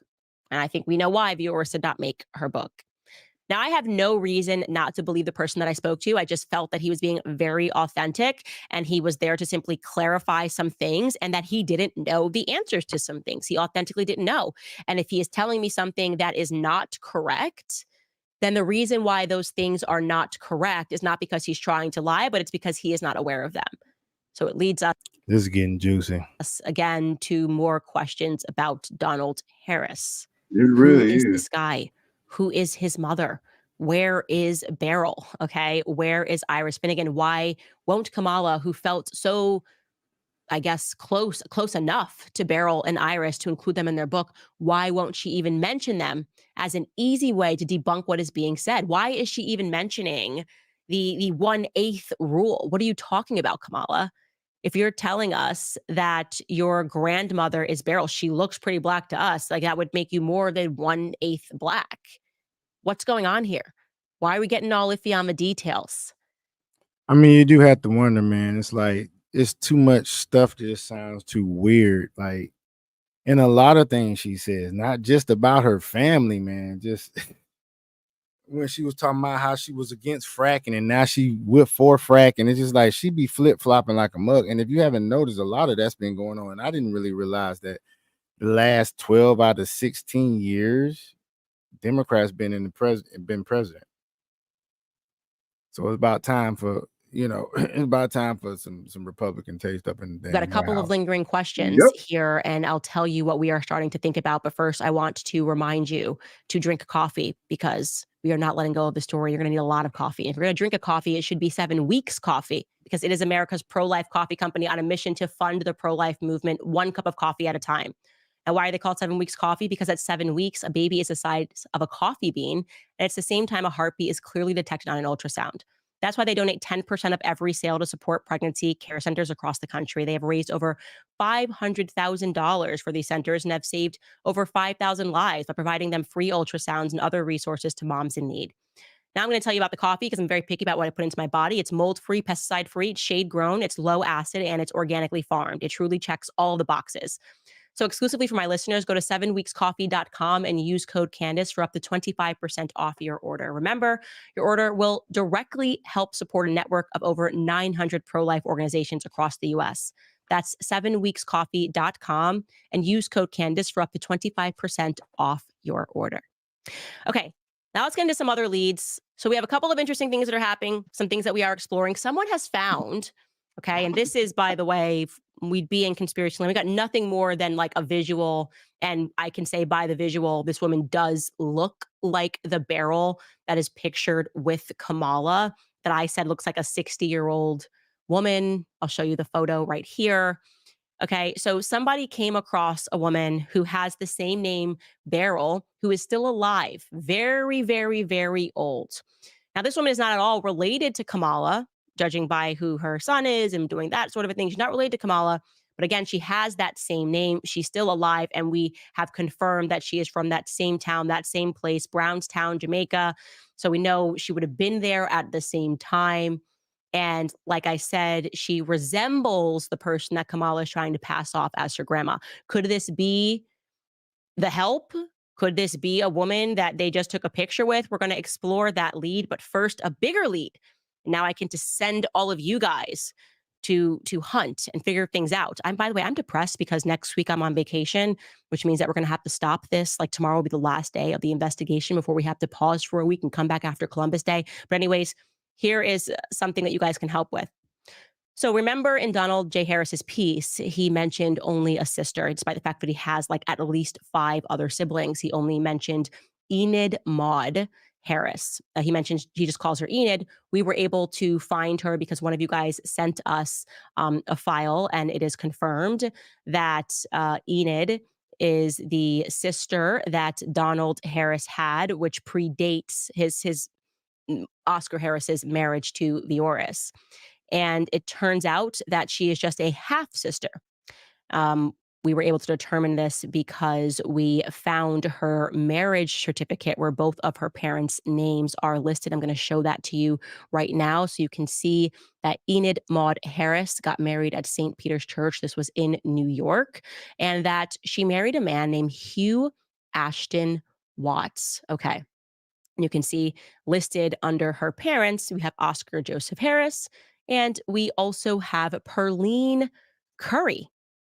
We cannot find Perline Curry, and we cannot find Hugh Ashton Watts. Now, both of these people would be dead today. Okay, so again, we're just asking you to crawl through online looking for documents to determine who these people are. It's like without a trace. We know that Enid is still alive. Obviously, Enid is very advanced in age. So do not call Enid and ask any questions. We are not okay with that. We are not here to harass elderly people. We're just looking for answers because there is a plausibility that maybe Perline Curry is his true mother that he's not telling us about. Maybe Perline Curry is Kamala Harris's grandmother and not Beryl, right? So again, we have questions here, and the fact that we can't find Perline Curry, we just want to know what race she is, what she looks like. That's really kind of the information that we're looking for. And again, a good start here is you can find Perline Curry, or if you can find Hugh Ashton Watts. And we know that they got married in New York. We know that they lived at least for a short time in the Bronx. We're sending you guys out to explore those leads as we continue to try to get to the bottom of Kamala's heritage, because I personally do not accept that I need therapy, as she says. If you are even asking a question, you need therapy. No. Like I said, we are only here because you sent out your media goons to go after Janet Jackson and to try to paint her as crazy. We're only here because we have now arrived at the stage where you've gone from bringing Megan Thee Stallion out to shake her butt. You're walking out to Beyonce. You're talking about collard greens. You're dropping fake Black relatives to kind of persuade people that you have this Black upbringing. You're talking about Harlem. You don't get to pull a 180 and pretend that it's irrelevant. Okay? Because when Trump was on stage and he said to you, look, I don't care whatever she is. Well, let me tell you, I disagree with him. I care. You've now caught my attention, okay? And common sense says to me that if any person was put in a seat and asked about their heritage and someone said, what do you think about these rumors that you aren't Black? All you would do is start listing your relatives that are Black and say how foolish it was. And she's not doing that.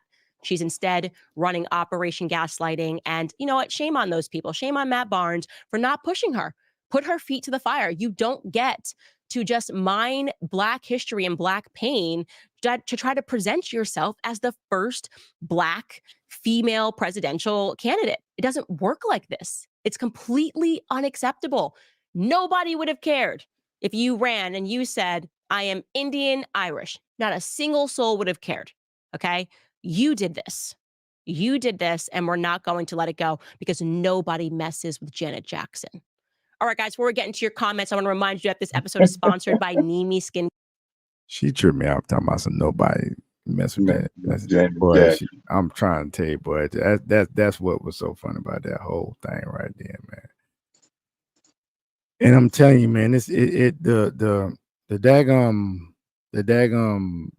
rabbit hole, man, goes deeper and deeper and deeper and deeper, dude. It's crazy. Yeah, it's starting to widen up mean, like- real good. Like, okay, well, check this out right here. Check this out right here. Hold on now. Look at this shit. Hold on.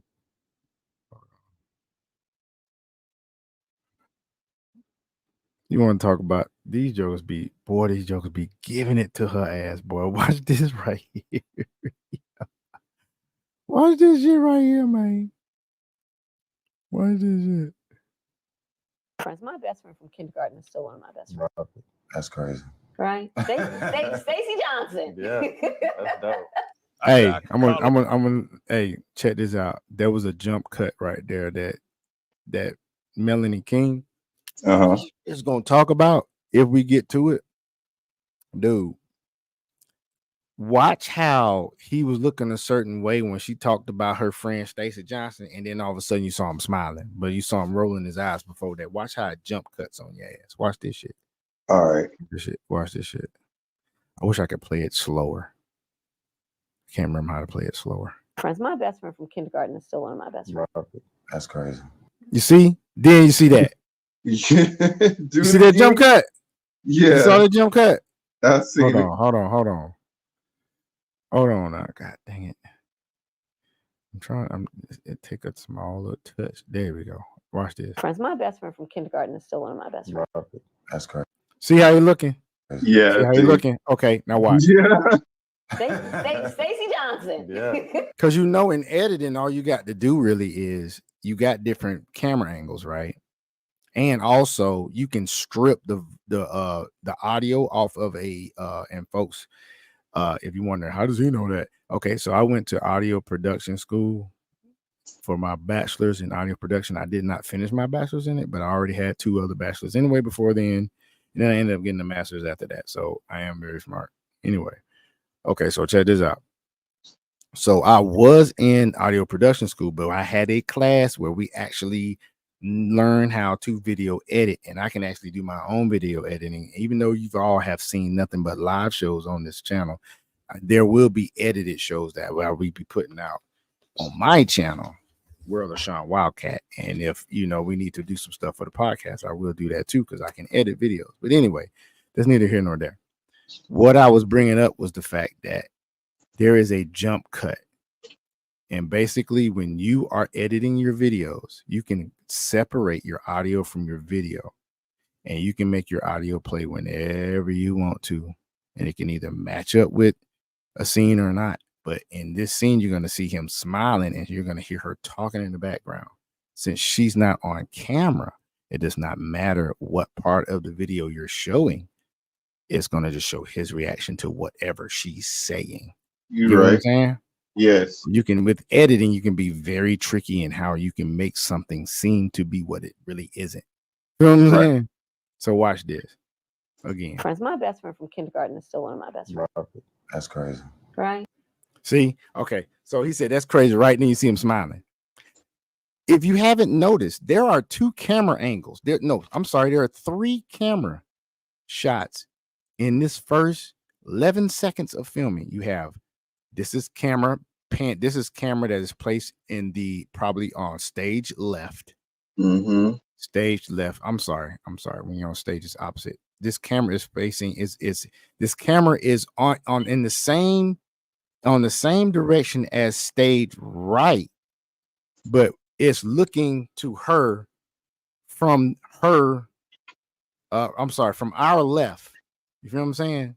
And it's looking straight at her, but it's actually across the room to her right, if that makes sense. Yep. Okay, so that's where the camera is. That's the camera angle we have here. Friends. My best friend from kindergarten is still one of my best friends. Then you got a wide shot. This is another camera angle. This is a wide shot of the podcast host, Steve Jackson, and I forgot old boy Matt Barnes. So look at Steve's face. So that's 3 shots. That's 2 camera angles. So that means that's 2 cameras.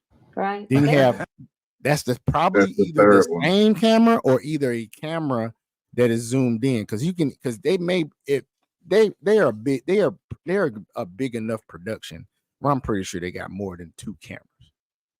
But if you only had 2 cameras, you could do this because all you do is just pan out. Because when it's shot to the other, when you went from you have to have 3 cameras. Because the reason why you had to have 3 cameras is because this is too quick of a jump. Yeah. So that's one camera. Yeah, that's one camera. There's a second camera. There's a third camera. Stacey Johnson. Yeah. You know what I'm saying? You probably got them 3 cameras. Yeah. But yeah, this is what it is. So yeah, that's editing. Right. Stacey Johnson. Yeah. That's dope. I bet I could call up some of them. And guess what? He ain't no ventriloquist. Unless that was Matt Barnes that was saying, yeah, that's dope. I don't think that was him saying, yeah, that's dope. It may have been though. Look, listen to the audio. My best friend from kindergarten is still one of my best friends. That's crazy. Right. Stacey Johnson. Yeah. That's dope. That's Matt Barnes saying, yeah, that's dope. So he's off camera. So we don't even know when that jump cut happened in the conversation, but we do know that there was a jump cut because we could see the jump cut. From kindergarten is still one of my best friends. That's crazy. Right. Stacey See that? Johnson. Yeah. I don't think he liked what she said. And so in order to make it look like he liked what she said, you edit it. Which is why I said you can make something seem as if what it is, and it really isn't with that. You feel what I'm saying? Very, very that's very sneaky. That's something that is something that that is something that happens a lot of times. I love some of them greens. Yeah, do some crawfish. And this is what they say she sound like when she take on different ethnicities, trying to goddamn pander and try to goddamn, I guess, relate. Fish out the patio. I love it. We used to go to the clubs and her father Seville. Yeah. You see how cringy she is, dude? Yes. It's like you know, if you're in public talking to somebody like that, you be like, is my bus here yet? You know, where's my bus? Is my Uber? I'm sorry, my Uber's here. You know what I'm saying? I got to go. You know what I'm saying? Like, you know, them people you get into in public, and they want to talk about everything. I don't know what it is about me, man. I could be in public, bro. And this is a side, of course. I could be in public somewhere and somebody just start talking to me, dog. They just start telling me stuff about themselves. Like, I didn't ask you all that, but I just sit there and listen. I take in some information. Dog. That's what I do. Maybe some crab apples. Right. What's that now? Yeah. Hell yeah. Hell yeah. Ha! Y'all, shout out to Jeremy from The Quartering. I took that little intro from his channel. This is my social media influencer crush right here. Yeah. Melanie King. She is so, oh my God. On a review he did on this, but this is the latest interview that Kamala Harris did on a podcast called Boy, you see that bottom lip? Man, I bite on that thing all night, boy. That's funny. God almighty, man. It's just sticking out there. It's just plump. Look all succulent. I know I'm being diabolical, but she looks scrumptious right now.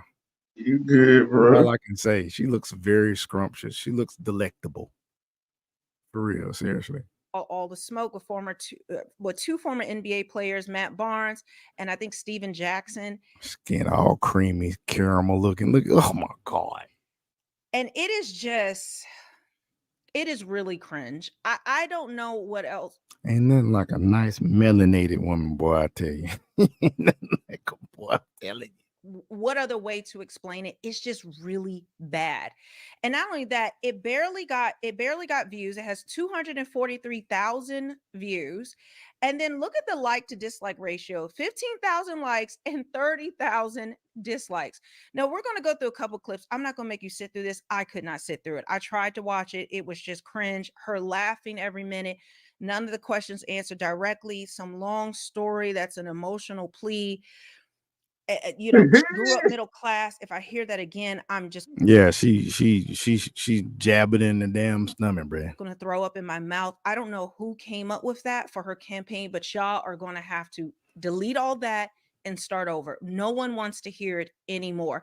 There wasn't really any hard-hitting policy talked about. It's just, I guess this was supposed to get to know her, but it backfired in the Dude, they worst said it way. was Now, I'm 30,000 going to show you a few dislikes on clips, this but the on this most video important thing on is their going to site be the and comments. You're going to want to stay 15,000 for the likes. comments because Damn. they are getting torn up in the comments. In fact, let me show you this. Look, there are over 18,000 comments, and I don't want to show you them because they are hilarious. And just like she went to another Black kind of podcast before and was torn up in the comments, this is the same thing. I don't know why she did this. I don't know why they chose to do this. Their own fans are turning against them. People are unsubscribing.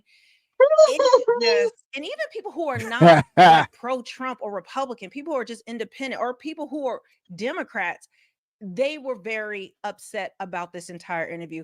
But let's go to, She losing votes. before we get started with this video, I just wanted to remind you guys that I have another channel called Melanie Off Script. It would really help me out if you could subscribe to it. The link is below in the description box. Now, let's get into it. Go One ahead, of my bro. guilty Go and pleasures, subscribe. especially when I'm on the road, What are now? my Doritos. I What'd you said, say? go ahead and subscribe. Help out. Oh, I thought I'm already subscribed, bro. Old Oh. school, original. Come on. Come on. Red bag. Yeah, no, That's how I got the exactly video. right. That's exactly. Got to have a napkin nearby. Oh, yeah. Right. Yeah. One of my guilty Everyone you didn't pleasures, seen especially tonight, when I'm I'm on the probably road, are subscribed my to the channel. Doritos. Because we all just want to Yeah, talking know about her Doritos, guilty bro. pleasure and that she likes Doritos. Check And you this need out, a man. napkin. Seriously, we missed that. We missed how cringe One and of how my guilty goddamn pandering Below this in the was. description box. Look how Now, pandering let's this get is. into it. One of my guilty pleasures, especially when I'm on the road, are my Doritos. Doritos. What flavor? Nacho. Nacho. Old school, original. OG. Come on. Yeah. OG. Come on. Red bag. Yeah, no, that's exactly right. bag. That's exactly. Got to have a napkin nearby. Oh, yeah. Right. Yeah. One of my guilty pleasures, especially when I'm on the road, are my Doritos. Because we all just want to know her guilty pleasure and that she likes Doritos and you need a napkin. Every answer, mid answer, before right after they ask a question, while they're asking a question, she just keeps laughing hysterically. I just don't. Let me tell you something that I can relate to that as being cringe. And I'm going to say this, and I don't care if it gets back to a certain person. My ex-wife, dude, she got a nervous laugh. She got this thing where something can be unfunny and she gonna laugh anyway. And she likes to kind of put her hands on people when she's laughing. You know what I'm saying? Right. Man, let me tell you something. If I ever meet another chick that do that, bro, I'm instantly going the other way. Yep. Yeah, too. Cause I damn found out later she put your hands on your ass, boy. Look at. She put your hands on when she get mad too, not just when she's laughing. Don't get what is so funny. Not like it is just a constant laughter, and they'll say it's just joy, but it gets to a place where it's just bizarre at some point to constantly laugh. Like even on serious questions, she will just laugh. But guys, there's more. Let's continue.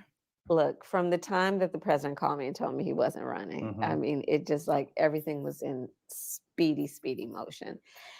And I was not sleeping so well. And that one morning, I mean, I had, I don't know, a few hours sleep, and I like to sleep.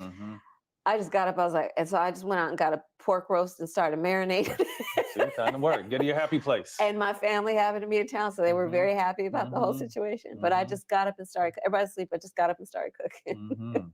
Look, from the time that the president called me and told me he wasn't running. Now, in another clip, she said that everybody was up and she was making bacon when she got the call from Joe Biden. Now she's saying she went out and got a pork roast and started cooking and everybody was asleep. I'm just very confused. She literally has said that. In fact, let's play that clip. Here, I'll give you a little too much information. Go for it. There's no such thing, Madam Vice President. My family was staying with us, and including my baby nieces. And we had just had pancakes and, Auntie, can I have more bacon? Yes, I'll make you more bacon. And then we were sitting down to do a puzzle. And the phone rang and it was Stumbling Joe too Biden. much, so she lied. Gee, sitting down, do a puzzle. And he told me what he had decided to do. And I asked him, are you sure? Okay, enough with that. So which one is the truth? Here, they Me had no eaten no. breakfast. Everyone was up. They were sitting down to do a puzzle. Everyone's up. But then she just said the pork roast. I just have to play it again because am I missing something? Which one is the lie? The podcast or this one? They're two They different both are. stories. They're both a Look, lie. from the time that the president called me and told me he wasn't running, I mean, it just like everything was in speedy motion. And I was not sleeping so well. And that one morning, I mean, I had, I don't know, a few hours sleep, and I like to sleep. I just got up, I was like, and so I just went out and got a pork roast and started marinating. See, time to work. Get to your happy place. And my family happened to be in town, so they were very happy about the whole situation. But I just got up and started, everybody's asleep, I just got up and started cooking. So everybody was already asleep.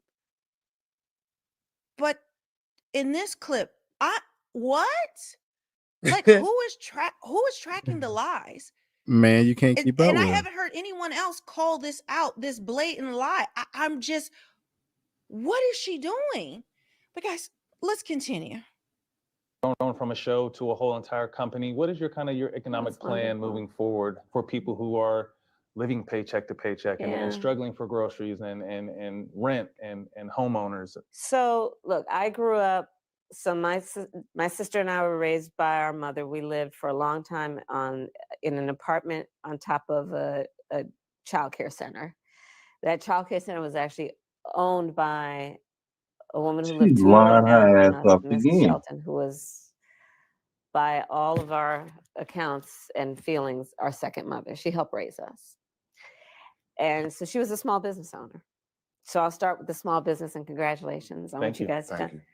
I, from a child, knew who our small business owners are, right? I mean, you're business leaders, but you're also civic leaders. You take seriously your voice and how you can mentor, how you can grow, right? Communities and the sense of communities. I love our small businesses. And so a lot of my work in terms of building and growing the economy has focused on small businesses.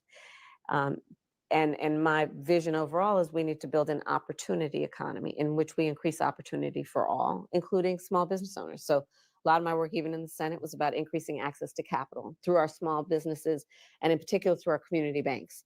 So I've been responsible for billions of dollars more now going into our community banks, because they're in the community, and then they know who's in the community and Who's where doing the the good in the talent is and community. who's doing good in the community, what the community wants.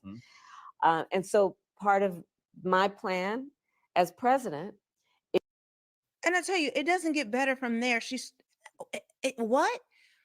It's this anecdotal story about her. Everything is about her. Every question, everything is some anecdotal story. But I think most of these are just made up, because you can see clearly right there. I showed you how she just made up when she got the call from Biden. How do you not keep that story straight? One of the biggest ones. And again, the people in the banks don't give money to the banks, and they know in the community who needs the money.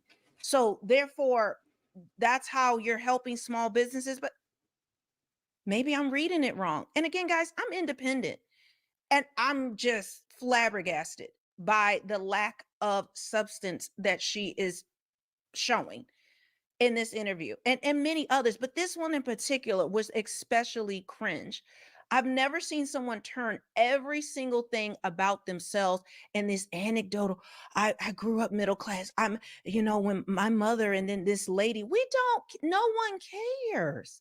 I don't get it. Who is advising her to keep speaking this way? Or maybe they've advised her to do something different and she doesn't know how. I don't know. Let's continue. Don't hear that. Don't hear that. I eat no for breakfast. That's my saying. Well, I think too, I we eat talked no about for breakfast. Don't hear that. Don't hear that. I eat no for breakfast. That's my saying. Wait, do y'all see their faces? Do you hear the pity chuckle? And Stephen Jackson sitting there like, bitch, what? What is she talking about? And he's sitting there doing this fake laugh. Like they even know that this is cringe. I eat no for breakfast. Like when Black people said, what are you going to do for them? as president and you said nothing, no, essentially? Is that the same thing? Oh, okay. Yeah. You do eat no for breakfast.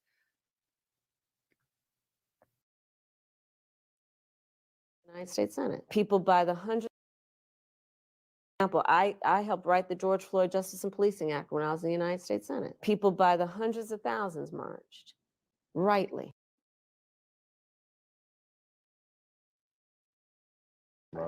That's crazy.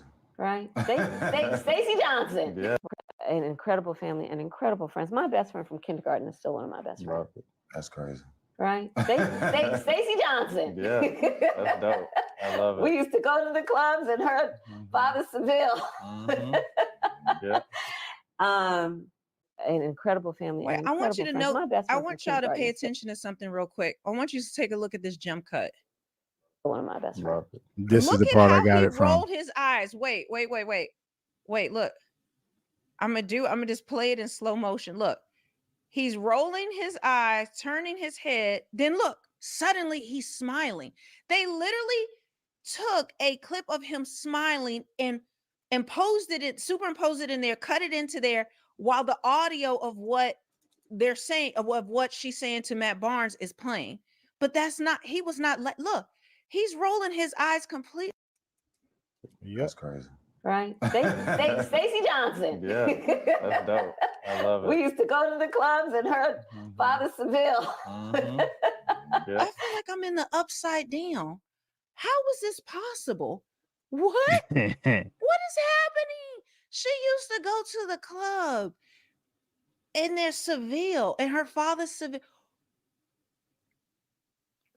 Is that putting food on your table? Is that helping you with inflation, pay rent, buy a house, pay for your children's education? Are you able to afford gas now because Kamala Harris used to go to the nightclub with her friend? Help me, God. This is really bad. She is really frustrated. Bad. This is really bad. And this is coming again from an independent voter. Yeah, What you are can you tell doing? she is pissed. Okay, I cannot take anymore. So we're going to go into the comments because now you see why people are just slamming this this entire interview from top to bottom. It's a cringe. I mean, honestly, I believe it is the most cringe interview that she has given or that I have seen of any presidential candidate. It's just really, really, it's almost like we're living in the upside down. It's just so.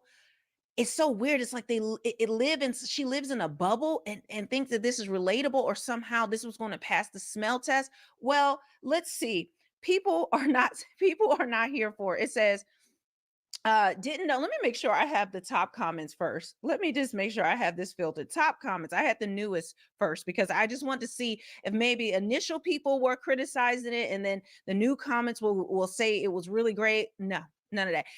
It's like very few sprinkled in, and they almost seem like bots that are just saying, oh, what a great interview. This was great. This was great. Or I don't know why you guys are complaining. She was so relatable. Huh? Okay. We're just all here for the comments.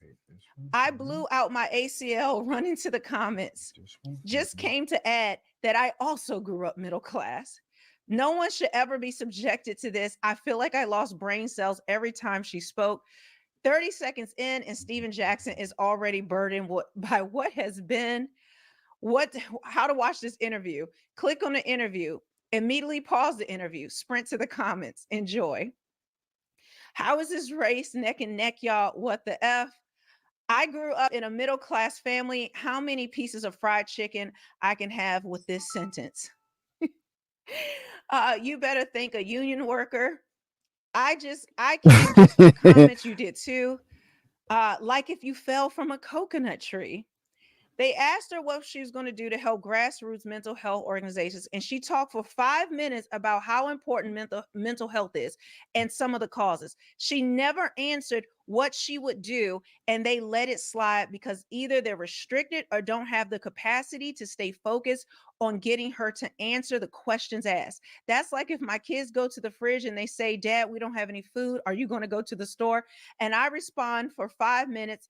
about how important food is and how being hungry starts with a lack of food in combination with a growing appetite and desire to consume nourishment, and how important vitamins and minerals are. And stomach Boy, growling reminds us of the food they got too much deficit and time blah, on blah, their hands. blah. This is terrible. Just another softball interview designed to make her look empathetic and likable versus earning the trust and votes of the people. Oh, wow. I thought these guys used to play basketball, not softball. The children of the community are the children of the community. Kamala Harris. I'm reading these comments as hard as we was reading that note card. I don't even know what note card was it. Did she have a note card doing this? I couldn't watch it, and I'm not.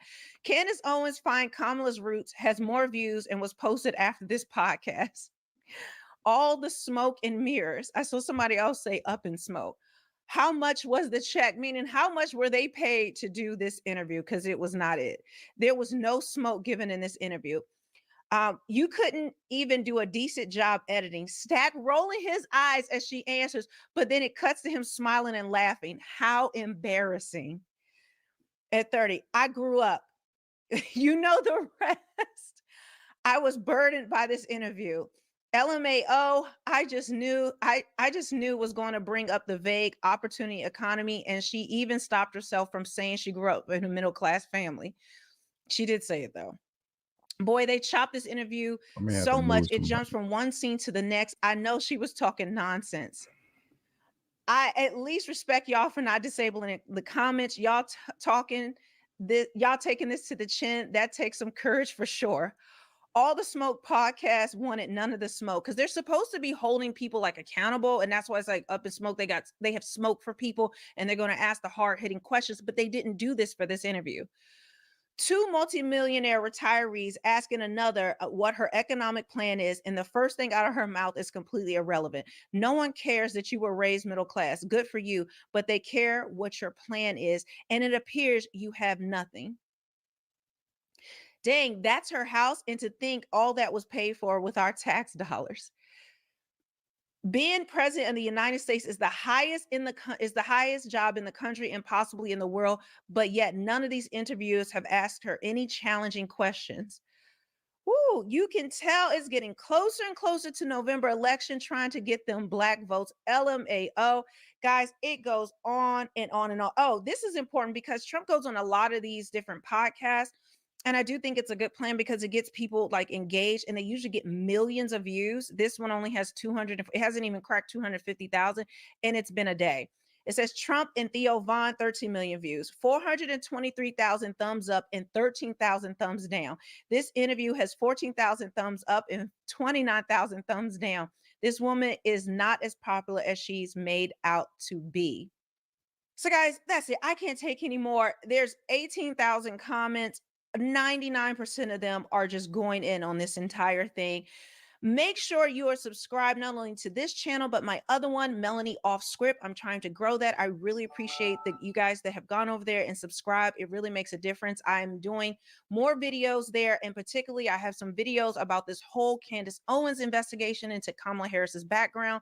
It is literally insane. I do believe it is going to completely derail her campaign once more people find out about it. It is a nightmare in terms of like her father, who's supposed to be her father, Donald J. Harris. Well, that man, according to birth and death records, was born in 1938 and died in 1940 at 2 years old. The woman that she says is her grandmother that she visited in Jamaica, and she has a picture standing with this woman in her book when she's about in her 20s. So it's Kamala Harris and this black woman who's supposed to be her grandmother, Beryl. Well, we find out from death records, Beryl died 4 years before Kamala Harris was even born. So who is this? Yeah, you heard it. You heard it. This woman, Beryl, seems it's not making sense because your grandmother's dead. So how were you visiting your grandmother in Jamaica? And who is the woman picture? Many believe is the help. Guys, we've also found this white woman who could potentially be her grandmother or her actual mother. I mean, I know it sounds crazy, but there is a lot of evidence, documented evidence on that. I'm putting together a video to tie all the pieces and the timelines together in a shorter synopsis. you're not going to want to miss this. So make sure you subscribe to this channel and Melanie Off Script, and I will see you in the next one. Bye. Man, ain't that crazy? Ain't that crazy, man? I mean, it's a lot of stuff that's been going on, man. It's just this stuff is crazy, dude. Not just that, man, but like all kind of mess, man. Stuff's crazy. Stuff really is crazy. Like for instance, this right here. See if I can get this going. See if I can get this going.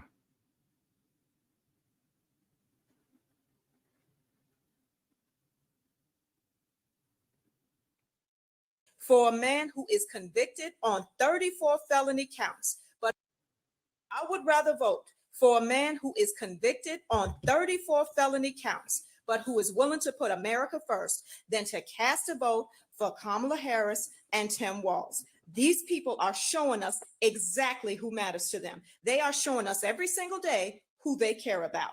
They have $750 in aid that they are willing to give out to American citizens who have literally lost everything. People's towns, everything have been completely wiped out.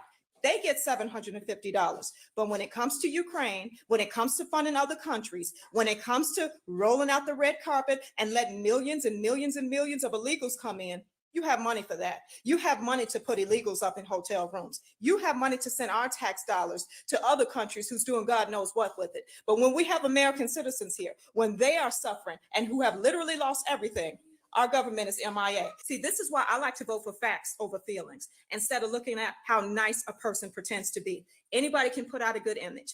Anybody can make themselves look good. But when it comes down to it, look at what they're doing with the money. Look at who is getting the money. And every registered voter should pay attention to this. Pay attention to how this government is spending your tax dollars. When you go to the poll, think about this. And she's absolutely right, because nobody cares about the vibes. You know what we got with Obama? We got great hope. And it's funny because I did a reaction video yesterday to Lil Scrappy. A lot of people may not be familiar with Scrappy, but Scrappy is, in my opinion, the typical black voter and a typical black rapper. And he was on Real Life Street Stars, which is a platform that I've done an interview on. Shout out to them. Them boys, they're pretty cool. Down there in Dallas. What up, though? And he said, listen, I don't care who she is or what she is or whatever. I'm voting for her because she's black. Now, I'm still questioning whether or not she's black. But luckily for me, I've never leaned into identity politics. It's just the thing that I held everybody else accountable for because they always voted for somebody just based off of their color. I don't care about that. I care about the person that's best for the job. I care about policy. I care about logic. I care about reasoning. I care about whether or not we can refer back to your record, which we can for both candidates. And we can go based off of the vice presidential debate to determine whether or not this group of people should be in office, right? Because even when it comes to the vice president, we never thought that it was important to use that to help determine whether or not somebody would be in office. But it is, because now we realize that Kamala Harris influences a lot of what happens in our culture by her being a vice president, casting tide-breaking votes, was responsible for a lot of things, including being the border czar, and couldn't get much done in favor of the American people. Then we fast forward today, right? And those same black voters, like Scrappy, will then say again, I'm voting because I'm black, or they black, or all of this stuff, regardless of how much the American people are suffering. And so, first of all, let's just put it out there that we need to just completely divest from entertainers and rappers and people that literally know nothing about policy, know nothing about how government really works. I mean, Amen. it was one of the most ignorant interviews that I've seen in a long time. And so it's nothing but that, entertainment. Also, I'm looking at the actual press conference of Kamala Harris And Joe Biden is MIA. I mean, I think he's just completely mailed it in. So half of the time when you get something from Joe Biden, so one of his team members is tweeting something and saying something. And I know it's not tweet, but they dropping something on X and they're just dropping an official statement. So we don't even know if Joe Biden really agree with it or not. And he used the same talking points. But I think that he's completely mailed it in. And so the only person left to reference is the person that's standing in front of the camera that's making the decisions on behalf of the American people because she was handed to us. The rare situation where we didn't even vote for her. We never voted her into office. She was handed to us, and she couldn't even debate her way out of a wet paper bag against Tulsi Gabbard in 2019. But here we are, 60, 90 days out. They said, hey, Kamala Harris is the Democratic National Convention candidate to run for president of the United States of America. Cool. And then they insult you because Zelensky just left here from getting $8 to $9 billion and another stimulus. You know what I'm saying? Another injection. So that can be tools of war. And Democrats have now become the party of war. They've been a party of war for my entire lifetime. The entire time. I don't even remember the last time that a Democrat was in office, but we were walking away from war instead of embracing it and going after somebody, whether it was logical or not. And they haven't been the only people that was the party of war. Bush the second, he definitely was the war captain, and I didn't like him and I didn't care for him either. And so that's how you know I'm objective. But the point is that again, we're acting like they haven't been in office for 12 of the last 16 years. And ironically enough, we had an unprecedented time of peace and walking away from war, which I'm assuming is unprofitable for some people. And that's one of the reasons why we just steadfast, even in a proxy war, and the Democratic machine continues to take over. Jumps on a podium and says, we're going to give you $750. And I did a little bit of research and I realized that it doesn't just go out to everybody. You still got to qualify for it. Don't worry, I'll go into it on the Millionaire Morning Show and give you a little bit of insight. But you got to jump through hoops and make sure you still got an internet connection in order to even be able to apply for it. They got to the ground almost a week after. And I know he's telling the truth about this because one of my Facebook friends said this, basically put a post up saying that got my 750 approved. Why should you have to get something approved if it's a disaster relief? So that had me thinking, okay, she had to go through some type of process and he just validated it. After the hurricane hit, because they was on the campaign trail making sure that Kamala Harris get all of the visibility from her stupid talking points. And they wanted to show up. Meanwhile, Trump was already on the ground, feet hitting the ground with supplies and helping people and distributing things days before they even thought about coming out there, days before they even made a statement. And when they questioned her about it, she just sat there like a deer in headlights. And then she came out for the photo op, right? And she's out there giggling and she realized that the camera was watching her. And then she comes back and gives a stupid statement where they then start to say, hey, we're going to give you $750 for baby formula and all of this other stupid stuff. And so when you think about it, because then Mayorkas, who's the director of Homeland Security, then said that FEMA is broke and that we possibly going to have another hurricane that can cause a lot of damage that's going to hit American shores very, very soon. When you think about it, the fact that FEMA is broke, but FEMA spent over $1 billion over the last couple of years on the migrant crisis. And we've distributed so much money in the migrant crisis on a local level, and on a federal level, they let them in here. And then we give all of this money over to other countries and things like that. And then they insult you with $750. And you one of the people that pay so much money into what's going on. And then they're going to probably market it later and say, well, that's because rich people didn't pay their fair share. We have so much mismanagement and so much disrespect from this administration. And when you need them, they are not there for you. They are there for everybody else. Immigrants, Israel, Ukraine. And when Trump says, hey, I got a great relationship to be able to stop the war, they scoff at him. You know why? Because politics is dirty and they don't care anything about you. And unfortunately, they don't have to, because I'm going to go back to that original point and that maybe Scrappy was right. People are going to ignorantly vote for her, regardless of their circumstances and regardless of what's best for the country. But I got confidence in you. You know why? Because you're here. And that means that you're probably no longer a part of the Democratic plantation. Make sure y'all tap into the Patreon. Yeah, man. That's how you boy, I tell you. Boy, it's been crazy out there in these streets. But boy, it's getting late in the day. We didn't get to everything I wanted to get to, but boy, look at here. Real quick review. Watch that crypto, stake your crypto, XRP, Ripple. Hey, you gotta stay up on it. Wouldn't you agree there, bro? Hey, and also find your apps, your mining apps that you can mine while you're walking, play games, mining, and getting all this crypto, man, for the free ski.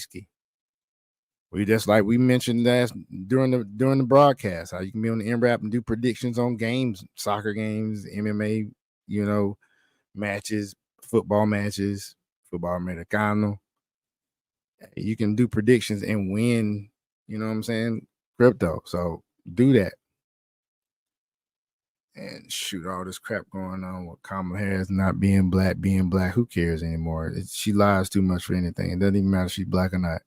Since I don't vote for her, then it probably ticks anyway. It doesn't matter if she's black or not. I mean, there's just a lot of stuff going on, folks. Hey, stay vigilant, stay up, stay well, be blessed. Most definitely, brother. Yes, sir.